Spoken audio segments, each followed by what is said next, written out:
Hello दोस्तों, आज हम पढ़ेंगे कक्षा 6 माध्यमिक शिक्षा बोर्ड की पुस्तक हमारा राजस्थान का अध्याय नंबर 4 राजस्थान में प्राचीन सभ्यता स्थल। मानव जब स्वयं के बारे में सोचना छोड़कर दूसरों के बारे में सोचना शुरू करता है तब वह समूह में रहकर कार्य प्रारंभ करता है। इसी से सभ्यता की शुरुआत होती है। सभ्यता के साथ सभ्यताएं विकसित होती है, किंतु समय परिवर्तन के साथ कुछ सभ्यताएं नष्ट भी हो जाती है, कुछ नया आकार बना लेती है। राजस्थान में भी ऐसी कई सभ्यता और संस्कृतियों के स्थल मरुस्थल और अरावली में नदियों के किनारे मिट्टी में दबे पड़े हैं। राजस्थान में मानव के प्रारंभिक क्रियाकलाप क्या थे, वे कब से प्रारंभ हुए, इसके लिखित साक्ष्य उपलब्ध नहीं हैं। जिस काल का लिखित इतिहास उपलब्ध नहीं होता है उसके बारे में उत्खनन से प्राप्त सामग्री के आधार पर ही जाना जा सकता है। उत्खनन से प्राप्त प्राचीन साक्ष्यों में आवास स्थल, लकड़ी, अनाज, हड्डी और पत्थरों के अस्त्र शस्त्र और उपकरण प्रमुख है। चूंकि प्राप्त पत्थरों के उपकरणों की संख्या अत्यधिक है, अतः प्रारंभिक युग को प्रस्तर युग कहा जाता है या पत्थर का युग। प्रस्तर युग में मानव अपनी आवश्यकता पूर्ति के लिए जानवरों का शिकार करता था अथवा जंगलों में कंदमूल एकत्रित कर अपना पेट भरता था। अतः उसने कुल्हाड़ी, गंडासा, सुरा जैसे उपकरण बनाए। मानचित्र 4.1 को देखकर जानिए कि राजस्थान में प्रस्तर युग के ये उपकरण मुख्यतः बनास, गंभीरी, बेड़च और चंबल नदियों की घाटियों और शैलाश्रों में बहुतायत में मिले हैं। प्रस्तर युग के बाद ताम्र कांस्य काल तथा उसके पश्चात लौह युग के अवशेष प्राप्त होते हैं।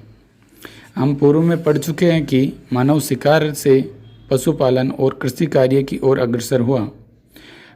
पत्थर के स्थान पर उसने धातु के उपकरण बनाने प्रारंभ किए। धातुओं में भी सर्वप्रथम तांबे का उपयोग प्रारंभ किया। राजस्थान में ताम्र सभ्यता के अवशेष कालीबंगा, गणेश्वर, हाड़ आदि क्षेत्रों में प्राप्त हुए। ये कालीबंगा जो हनुमानगढ़ में है, गणेश्वर जो झुंझुनू में है और हाड़ उदयपुर में है। पहली सभ्यता है कालीबंगा। राजस्थान में दृश्यदती और सरस्वती नदी की घाटी में पुराविद अमलानंद घोष ने करीब 2 दर्जन पुरास्थलों की खोज की। इनमें हनुमानगढ़ जिले में घग्गर नदी के किनारे स्थित कालीबंगा प्रमुख है। बाद में डॉक्टर बी लाल और के थापर के निर्देशन में यहाँ खुदाई हुई। खुदाई में यहाँ सिंधु सरस्वती सभ्यता काल का एक नगर मिला, जिसमें मकानों में ईंटों का प्रयोग किया गया था। मकानों में 4-5 बड़े व कुछ छोटे कमरे होते थे। बस्ती के गंदे पानी के निकास के लिए यहाँ लकड़ी व ईंटों की नालियाँ बनी हुई थी।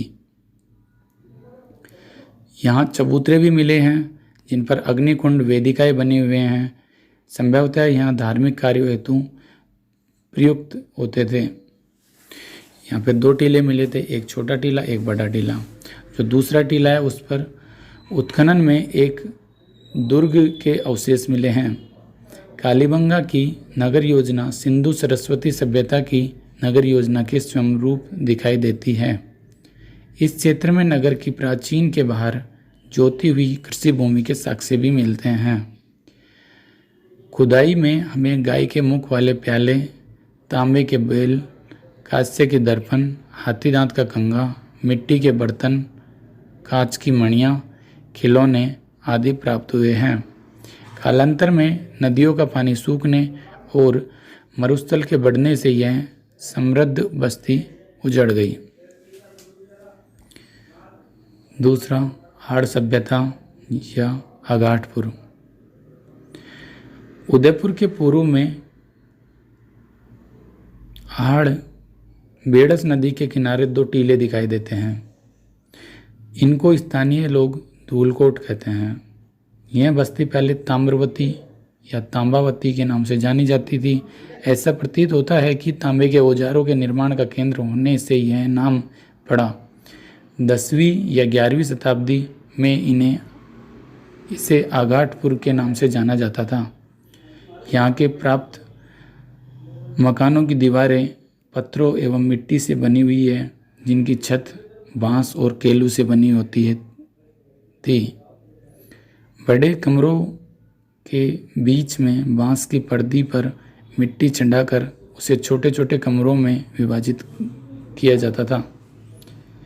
मकानों में 4 से 6 चूल्हे मिले हैं, जो संयुक्त परिवार या सामूहिक भोजन विधि के साक्ष्य है। यहाँ उच्च कोटि के चावल उत्पादित होते थे। आहड़ में भट्टीनुमा चूल्हा मिला है। इससे यह माना जाता है कि यहाँ पर तांबा पिघलाया जाता था। आहड़वासी बर्तन बनाने की कला में दक्ष थे।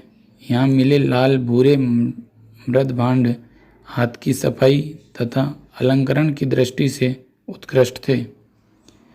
धूलकोट के 1995 और 56 में हुए उत्खनन में तस्तरियाँ, दीपक, धूपदानियाँ, कटोरियाँ, मटके, कलश, चूड़ियाँ, खिलौने, 26 किस्म के मणियाँ, 6 तांबे की मुद्राएं और 3 मुहरें प्राप्त हुई है। ऐसा प्रतीत होता है कि प्राकृतिक प्रकोप से विध्वंस हुई इस सभ्यता के लोग उत्तर पूर्व और दक्षिण पूर्व की ओर बढ़े तथा गिलुंड व भगवानपुरा जैसे स्थान बसाए। बालाथल सभ्यता। बालाथल उदयपुर जिले की वल्लभनगर तहसील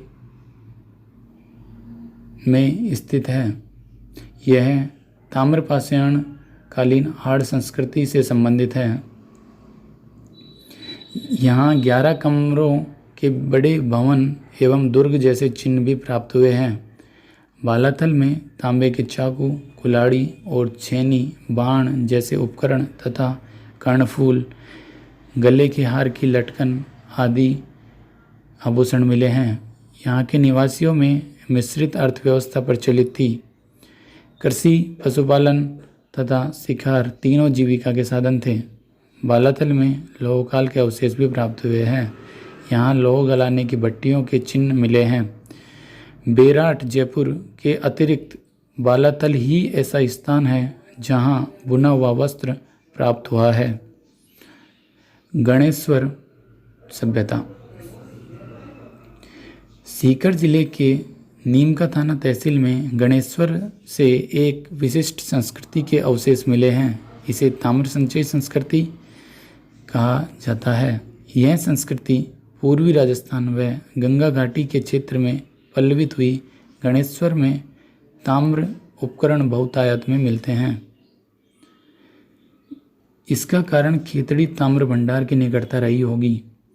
ताम्र उपकरणों में बाण, छेनियाँ, मछली पकड़ने के कांटे, उस्तरे के फलक, अंगूठियाँ आदि प्रमुख हैं। ऐसा प्रतीत होता है कि यहाँ के दोहरी पेचदार सिरा वाली ताम्र पिन्नों को पश्चिमी तथा मध्य एशिया में निर्यात किया जाता था। गणेश्वर में मिट्टी के 2 प्रकार के बर्तन मिले। पहला, हड़प्पा पूर्व संस्कृति के हल्के लाल रंग के पतले बर्तन। दूसरा, लाल चिकनी मिट्टी विशिष्ट चित्रकारी वाले मजबूत बर्तन। इन बर्तनों में मर्तबान, कलश, प्याले, तसले, ढक्कन, हांडी प्रमुख है। आहड़ एवं गणेश्वर सभ्यताएं ताम्रपाषाण काल की थी, किंतु इनके ऊपर स्तर पर लौह युग के अवशेष भी प्राप्त हुए हैं। लोहकालीन इतिहास को जानने के लिए बेराट, सांबर, बागोर, रेड आदि सभ्यता स्थलों के विवरण उल्लेखनीय हैं। बेराट। जयपुर जिले में स्थित बेराट कस्बा हर युग में सभ्यता संस्कृति का प्रमुख केंद्र रहा है। इसकी बीजक की पहाड़ी और भीम डूंगरी पुरातत्व की दृष्टि से महत्वपूर्ण है। महाभारत में इसका उल्लेख मत्स्य जनपद की राजधानी विराटनगर के रूप में हुआ है, जहां पांडवों ने अपना अज्ञातवास के अंतिम दिन व्यतीत किए थे। मौर्य काल में भी यह एक प्रमुख केंद्र था। यहाँ अशोक के 2 स्तंभ लेख, भाब्रू या बेराट शिलालेख एवं बौद्ध मठ के अवशेष प्राप्त होते हैं। यहाँ एक कमरे में 36 चांदी की मुद्राएं मिली है, जिनमें 8 पंचमार्क एवं 28 भारतीय यूनानी शासकों की है। खुदाई में स्वास्तिक तथा त्रिरत्न चक्र के चिन्ह युक्त अलंकृत घड़े, दीपक, नाश्ता व पक्षी, पत्थर की संदूकें, लोहे की कीलें, हाथ से बना हुआ वस्त्र भी मिला है। उपर्युक्त स्थलों के अतिरिक्त राजस्थान में भीलवाड़ा जिले के बागोर, ओजियाना, जयपुर जिले में स्थित सांबर, जोधपुरा, टोंक जिले में स्थित नगर, रेड, चित्तौड़ में स्थित नगरी, भरतपुर में नोह, जालोर में भीनमाल, राजसमंद में पचमाथा, गिलुंड आदि सभ्य स्थल पाषाण, ताम्रपाषाण तथा ताम्र लोह काल की संस्कृति को प्रकट करते हैं।